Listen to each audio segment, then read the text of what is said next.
복종. 개체적 자아를 초월하는 수단으로 신에 대한 복종을 강조하는 종교들이 많다. 라마나 마하리시도 이 방법의 타당성을 인정하였으며 이 방법이 자아탐구의 방법과 마찬가지 효과가 있다고 말하기도 하였다. 전통적으로 복종의 길은 복종하는 자가 복종받는 신에 대해 헌신하는 이원적인 길로 알려져 있으나 라마나에게 있어서는 이러한 이원적 행위는 2차적인 중요성밖에 가지지 못한다. 대신에 그는 진정한 복종이란 신과 인간 사이의 주, 객 관계를 초월한다고 가르쳤다. 왜냐하면 진정한 복종이란 신과 분리되어서 신에게 복종하는 그 사람이 사라졌을 때에만 성공적으로 이루어지기 때문이다. 이 목표를 달성하기 위해서 그는 두 가지의 수행 방법을 제자들에게 권하였다. 1. 자기는 신과 분리되어 있다고 느끼는 그 사람이 사라질 때까지 나라는 생각에 몰입하는 방법. 2.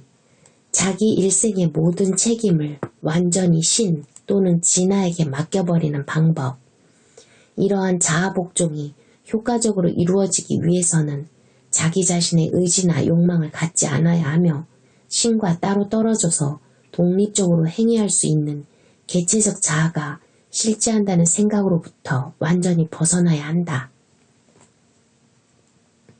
첫 번째 방법은 표현 방법만 약간 다를 뿐 분명히 자아탐구의 방법이다. 라마나는 복종과 탐구는 다른 이름을 가진 똑같은 과정이라고 말하곤 했으며 이 두 가지 방법을 통해서만 깨달음에 이를 수 있다고 하였다. 그는 자신의 제자들이 복종의 길을 가는 것은 결코 반대하지는 않았으나 신과의 어떠한 이원적 관계, 헌신자, 숭배자, 하인 등등 또 모두 한상이라는 사실을 일깨워 주었다. 오직 신만이 실제하기 때문이다. 그는 진정한 헌신이란 신과의 모든 이원적 관계가 사라지는 상태에서 있는 그대로의 자기로 남아있는 것이라고 하였다. 자기 일생의 모든 책임을 신에게 맡겨버리는 두 번째 방법은 사실 자아탐구와 다르지 않다. 왜냐하면 그 방법도 결국 나라는 생각을 없애버리려 하는 방법이기 때문이다. 이 방법을 따르는 데 있어서는 어떤 행위를 하더라도 그 행위를 일으키는 나는 없으며 오직 신만이 실제한다는 끊임없는 지각이 있어야 한다.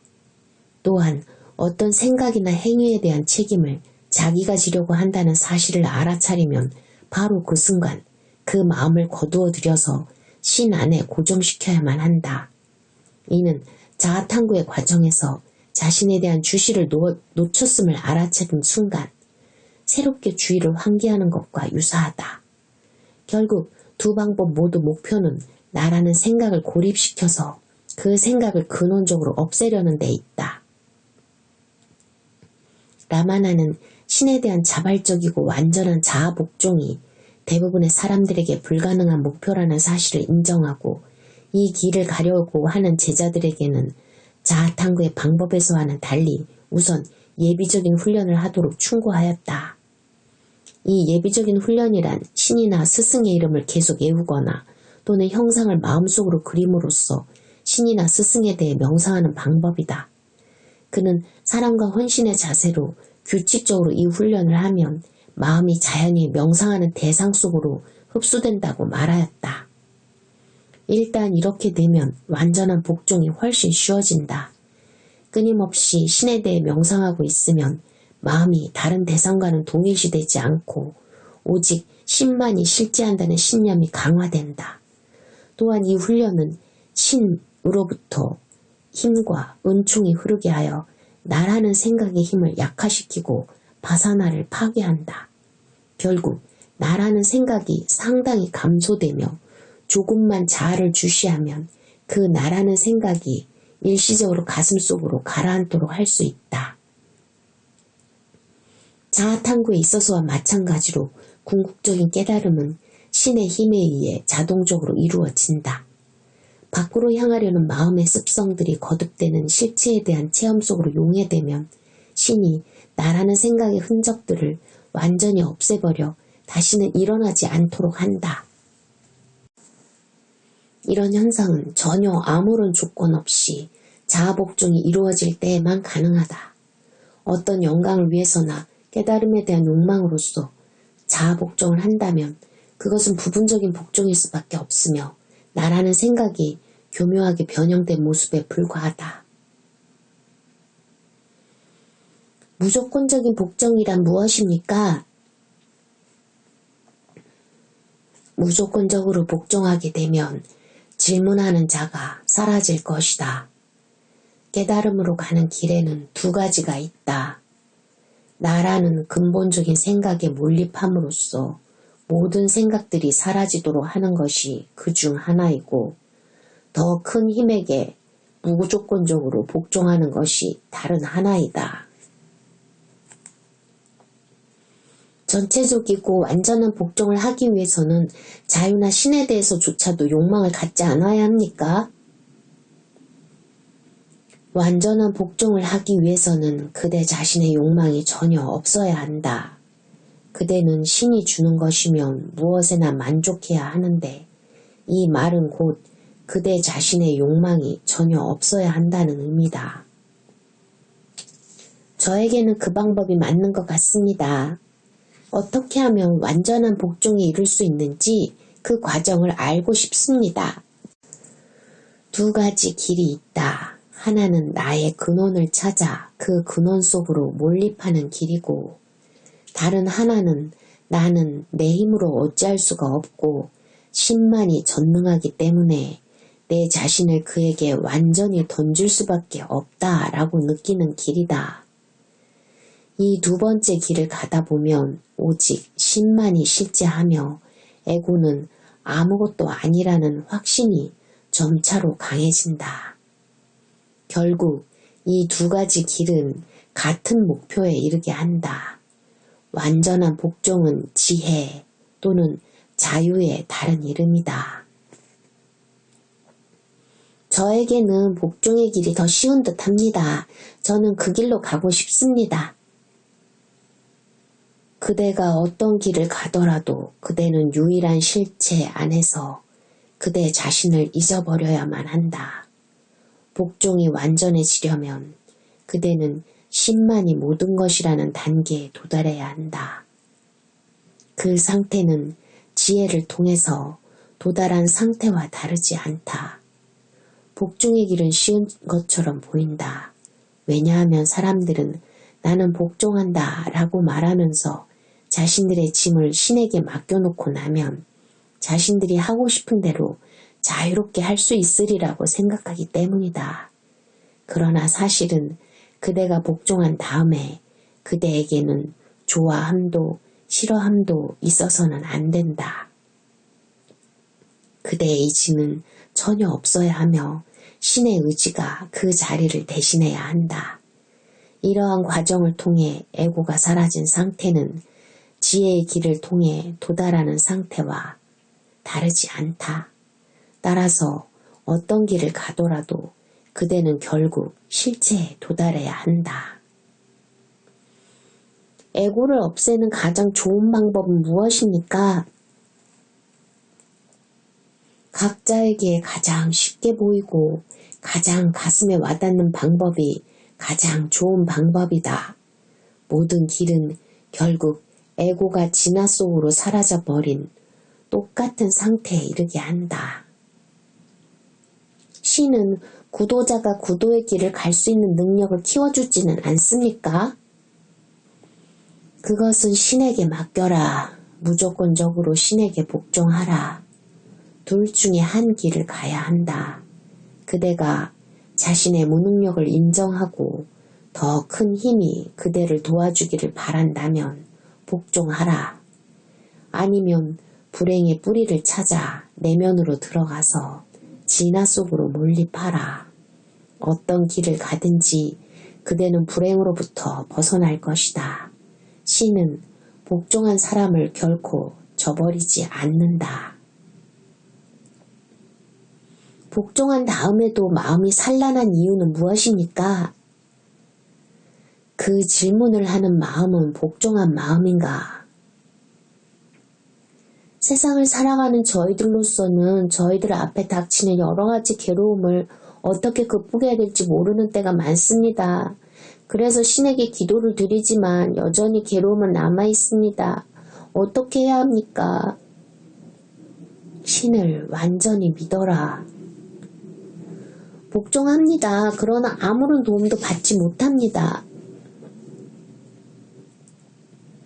만약 그대가 완전히 복종했다면 그대는 신의 의지에 따라 살 수 있어야 하며 그대를 만족시켜주지 못한다고 불평해서는 안 된다.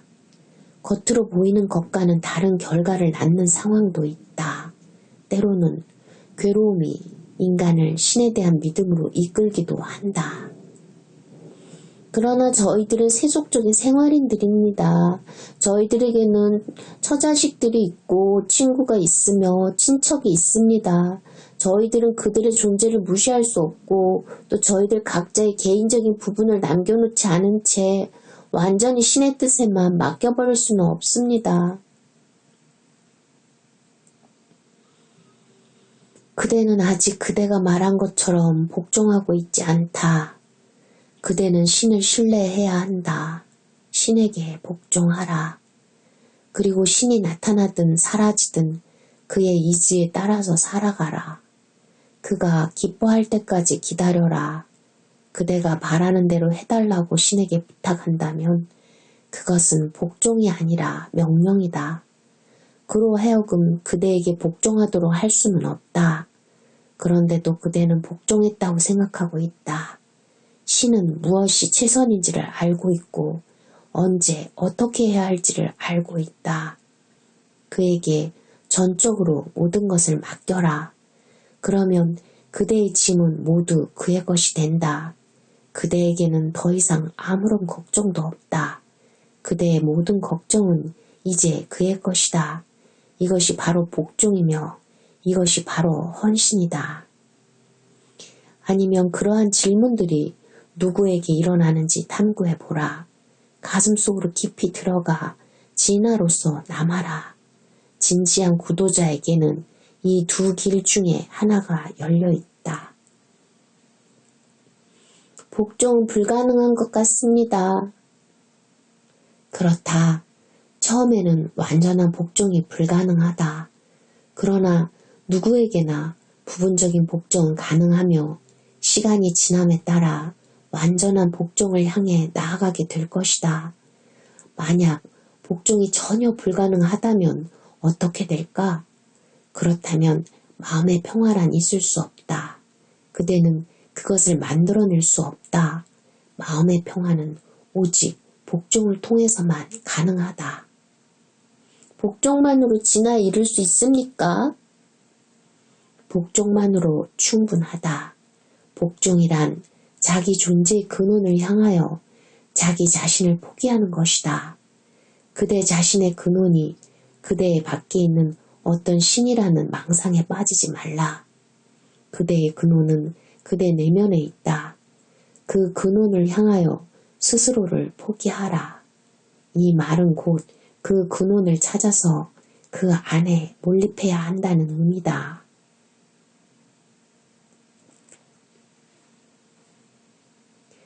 라마나 마하리시에게 글로 써서 한 질문. 다른 것은 전혀 생각하지 않고 오직 신 안에서만 머무르게 되면 모든 것을 얻을 수 있다는 말들을 합니다. 그 말은 모든 생각, 즉 육체를 유지하는데 최소한으로 필요한 음식에 대한 생각까지도 버리고 한 곳에 가만히 앉아서 전적으로 신에 대해서만 명상해야 된다는 의미입니까? 또 몸이 아프더라도 약이나 치료에 대해서는 생각하지 말고 전적으로 신에게만 맡겨야 된다는 의미입니까? 바가바드 기타에는 다음과 같은 구절이 있습니다. 모든 욕망을 버리고 목적 없이 사는 사람, 나는 나의 것이라는 느낌으로부터 자유로운 사람, 그 사람은 평화를 얻는다. 이 말은 모든 욕망을 버리라는 의미입니다. 그렇다면 우리는 오로지 신에 대해서만 생각하고 음식이나 물조차도 신의 은총에 의해서만 받아들여야 합니까? 아니면 우리가 최소한의 노력은 해야 합니까? 부디 이 복종의 깊은 뜻을 자세히 설명해 주십시오. 그 글을 다 읽은 뒤에 방에 있는 모든 사람들에게 말하였다. 완전한 복종이란 어떤 생각에 대해서도 집착하지 않고 아무런 의심도 갖지 않음을 의미한다. 그러나 그것이 육체를 유지하는 데 필요한 음식이나 물에 대한 생각마저 버리라는 의미인가? 이 사람은 이렇게 묻고 있다. 신의 지시에 따라서만 먹어야 합니까? 아니면 최소한의 노력은 해야 합니까? 우선 우리가 먹도록 되어 있는 것이라면 결국 먹게 된다는 사실을 인정하자. 그러나 그렇더라도 그 먹는 자는 누구인가? 누군가가 우리 입에 먹을 것을 넣어주었다고 생각해보자. 최소한 그것을 삼켜서도 안 되는가? 또 삼키지 않으려 한다면 그것은 노력이 아닌가? 이 사람은 묻고 있다. 만약 몸이 아프게 되면 약이나 치료에 대해서는 생각하지 말고 그냥 신의 처부에 맡겨야 합니까? 상카라가 쓴 어떤 책에는 배고픔이라는 병을 치료하기 위해서는 시주로 받은 음식을 먹어야 한다고 씌어 있다. 그러나 그러기 위해서는 최소한 밖에 나가서 탁발을 해야 한다. 만약 모든 사람이 다 눈을 감고 가만히 앉아서 음식이 나타나기만을 기다린다면 이 세상은 어떻게 되겠는가? 따라서 이러한 일들은 지금까지 해오던 전통에 따라 자연스럽게 처리해 나가야 하겠지만 중요한 점은 어떠한 행위든 그 행위를 내가 하고 있다는 느낌으로부터 벗어나야 한다는 점이다. 내가 그것을 하고 있다는 느낌이 구속이다. 따라서 아팠을 때 약을 먹어야 하는지 또는 배고플 때 음식을 먹어야 하는지에 대해서 고민하는 이보다 어떻게 하면 그 느낌을 극복할 수 있는지를 연구하고 그 방법을 찾아내는 것이 더 필요하다. 그런 의심은 하기로 하면 끝이 없다. 예컨대 고통을 느낄 때 신음을 해야 하나? 숨을 내쉰 다음에 들이쉬어야 하나? 와 같은 의문도 일어날 것이다. 그러나 사실은 어떤 더 큰 힘이 각 개인의 의식의 진화 정도에 따라서 이 세상의 모든 일을 꾸려나가고 있다. 따라서 모든 책임을 그 힘에게 맡겨버리면 만사는 스스로 진행될 것이다. 우리는 땅 위를 걸어다닐 때 매 걸음마다 언제 한 발을 올리고 언제 한 발을 내리며 어느 지점에서 멈춰야 할 것인지 등을 일일이 고려하지 않는다. 걸음은 자동적으로 이루어진다. 호흡도 마찬가지다. 어떤 특별한 노력 없이도 들숨과 날숨은 계속된다. 삶도 마찬가지다. 우리가 하려고 한다 해서 다 할 수 있는 것도 아니고 하지 않으려 한다고 해서 안 할 수만도 없다. 우리가 의식하고 있지 않은 채로 거의 대부분의 일들이 진행되고 있다. 신에 대한 완전한 복종이란 모든 생각을 버리고 마음을 신에게만 집중하는 것을 의미한다. 우리가 신에게만 집중할 수 있으면 다른 생각들은 사라진다. 마음과 말과 육체의 행위 등이 신과 더불어 하나가 되면 우리 삶의 모든 짐은 신이 떠맡게 된다. 그러나 정말 제가 하는 모든 행위가 실제로는 신의 행위입니까? 인간이 스스로를 행위자라고 생각하는 점이 문제다. 그러나 그것은 착각이다. 모든 행위는 더 큰 힘이 하고 있으며 인간은 도구에 지나지 않는다. 만약 인간이 이와 같은 태도를 받아들이면 그는 고통으로부터 벗어나지만 그렇지 않으면 그는 고통을 자초한다. 예컨대 어떤 사원의 탑은 밑부분이 사람의 입상으로 되어 있는데 그 입상의 자세와 표정은 마치 그 사람이 탑 전체의 무게를 떠받치고 있는 듯한 느낌을 준다. 그러나 생각해보라. 탑은 땅 위에 세워져 있으며 땅 밑에는 탑을 받치는 기초가 되어 있다. 따라서 그 입상은 탑의 일부분인데도 불구하고 탑의 무게를 견뎌내고 있는 듯한 자세와 표정을 하고 있다. 우습지 않은가? 자기 자신이 행위를 하고 있다는 느낌을 가지고 있는 사람도 이와 마찬가지다. 신을 사랑하는 것도 좋은 방법이라고 생각합니다. 왜 사랑의 길을 따르라고 하시지는 않습니까? 내가 사랑의 길을 따르지 말라고 한 적이 있는가? 그대는 그 길을 갈 수 있다. 그러나 그대가 말하는 사랑에는 이원성이 있다. 즉, 사랑하는 그대와 사랑받는 신이 나누어져 있다. 인간은 결코 신과 분리되어 있지 않다. 따라서 자기 자신의 진화에 대한 사랑을 가지는 것이 사랑의 진정한 의미다. 저는 헌신의 길을 추구해왔고 앞으로 더욱더 추구하고 싶습니다. 깨달음조차 저에게는 중요하지 않습니다. 제가 더욱 열심히 추구할 수 있도록 도와주십시오. 헌신의 길을 가겠다는 마음이 강하면 그대가 설사 원하지 않더라도 깨달음이 그대에게 나타날 것이다. 마음이 그 헌신 속에 녹아버리기 때문이다. 나프탈렌은 오래 두면 다 날아가 버리고 아무것도 남지 않는다. 마음이 바로 나프탈렌과 같다. 사람이 진화 속에 녹아버려서 아무런 흔적도 남지 않은 상태가 바로 깨달음이다. 저는 신의 형상을 숭배하는 데 믿음을 가지고 있습니다. 그것은 깨달음에 이르는 데 도움이 되지 않습니까? 틀림없이 그것은 도움이 된다. 한 가지에 대해서 명상하면 마음을 집중시키는 데 도움이 되며 그렇게 되면 마음은 다른 생각들로부터 벗어나서 명상하고 있는 형상으로만 가득 차고 다시 그 형상과 하나가 되어 매우 순수해진다.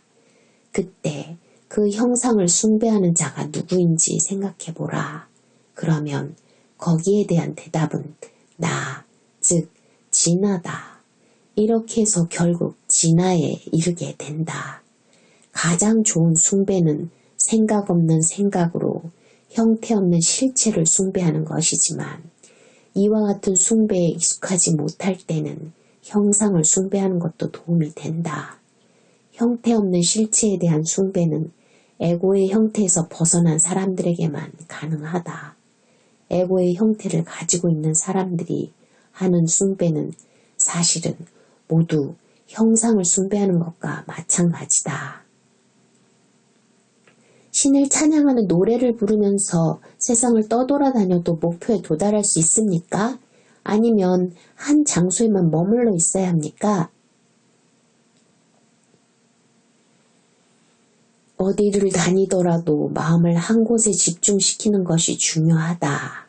마음은 제멋대로 돌아다니도록 내버려 두면서 몸만 한 곳에 머무르는 게 도대체 무슨 소용이 있겠는가? 아무런 동기 없이 헌신할 수가 있습니까? 물론이다. 어떤 대상에 대한 욕구로 인하여 신을 숭배하는 것은 그 대상을 숭배하는 것이다. 대상에 대해서 아무런 욕구도 일으키지 않아야만 제대로 진화에 도착할 수 있다. 모든 것을 신으로 봄으로써 가슴속의 신을 발견하는 길을 제시하는 사람도 있습니다. 이 길은 깨달음으로 가는 올바른 길입니까? 오히려 나는 누구인가라는 질문을 통한 자아탐구의 방법이 더 쉽지 않습니까? 그대가 모든 것 속에서 신을 보고자 할 때, 그때 그대는 신을 생각하는가, 생각하지 않는가? 그대가 주위에 어디에서나 신을 보고자 한다면 그대는 반드시 신을 생각해야 한다. 이와 같이 마음속에 신을 간직하는 것이 명상이며 명상은 깨달음의 전 단계다. 깨달음은 오직 진화 안에서만 가능하며 진화와 분리될 수 없다. 그리고 명상은 깨달음 이전 단계에서 선행된다. 그대가 신에 대해서 명상을 하든 진화에 대해서 명상을 하든 그것은 중요하지 않다. 목표는 마찬가지이기 때문이다. 그대는 결코 진화로부터 벗어날 수 없다. 그대는 모든 것 속에서 신을 보려고 하는데 그럼 그대 자신 속에서는 볼 수 없는가? 모든 것이 신이라면 그대는 그 모든 것 속에 포함되지 않는가? 모든 것이 신이라면 그대 자신도 역시 신이다. 그리고 신에 대해 명상하는 데 있어서도 틀림없이 명상하는 자 또는 생각하는 자가 있을 것이다. 그는 누구인가? 무소부재한 신을 어떻게 볼 수 있습니까? 신을 본다는 것은 신이 되는 것이다. 무소부재한 신으로부터 분리되어 있는 것은 아무것도 없으며 오직 신만이 존재한다. 헌신의 길을 가는 사람에게는 헌신할 대상으로서의 신이 있기 마련입니다. 그런 사람에게는 오직 진화만이 실제하고 숭배하는 자도 숭배받는 신도 사실은 실제하지 않는다는 사실을 가르쳐줘야 하지 않습니까? 물론 헌신의 길에서는 신이 필요하다. 그러나 결국 완전한 복종이 이루어져야만 헌신의 길이 완성된다. 그리고 어느 길을 가더라도 나를 피할 수는 없다. 동기 없는 행위를 하는 나, 신으로부터 분리되었고 다시 신과 하나 되기를 갈망하는 나, 진정한 본성으로부터 떨어져 나왔다고 느끼는 나 등등 결국 나의 근원을 찾아야만 한다. 그러면 모든 의문이 해결될 것이다. 나조차도 환상이라면 이 모든 환상을 만드는 이는 도대체 누구입니까? 나가 나라는 환상을 만들어내면서 동시에 나로서 머물러 있다.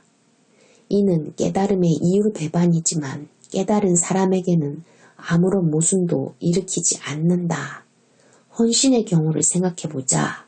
나는 신에게 접근하며 신 안에 흡수되기를 기원한다. 나는 믿음을 가지고 복종하며 그에게 집중한다. 그 다음에는 무엇이 남는가? 원래의 나가 있던 자리에 그 나는 사라지고 완전한 복종에 의한 신의 자치만이 남는다. 이것이 바로 가장 높은 차원의 헌신이요 복종이며 무집착이다. 자기가 소유하고 있는 것 중에서 일부만을 포기하기는 쉽지만 자기 자신을 포기하기는 어렵다. 그러나 만약 자기 자신을 포기하면 일시에 모든 것이 포기될 것이다. 소유의 씨앗이 사라질 것이다. 이렇게 되면 비본질적인 것은 뿌리가 뽑히고 싹이 잘려진다.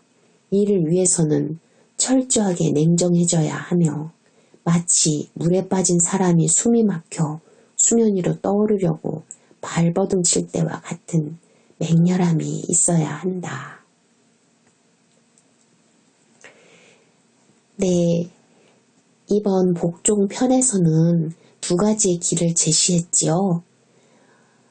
하나는 나는 누구인가 하고 근원으로 들어가서 진화를 만나게 되는 것이고요. 또 하나는 신에게 복종하는 것이지요. 즉 결국 나라는 근원, 진화, 참나, 신 모두 같은 것이지요. 이것을 읽다 보면서 그런 생각을 했습니다. 대행 스님이 그런 말씀을 하셨죠. 주인공에게 몰록 놓아버려라. 그런 얘기를 하셨지요. 즉 라마나 마하리시가 말하는 진화, 신, 그것은 바로 주인공이고요. 다른 말로 하면은 higher self라고 할 수 있죠. something great라고 할 수도 있고요. 절대적인 존재, 그렇게 표현할 수도 있겠지요. 종교적으로는 하나님이나 부처님이나 그리고 그리스도성 이렇게 말할 수도 있겠죠. 그래서 결국 두 가지 방법 중에서 자신이 가장 가기 쉬운 길로 가면 될 것 같습니다.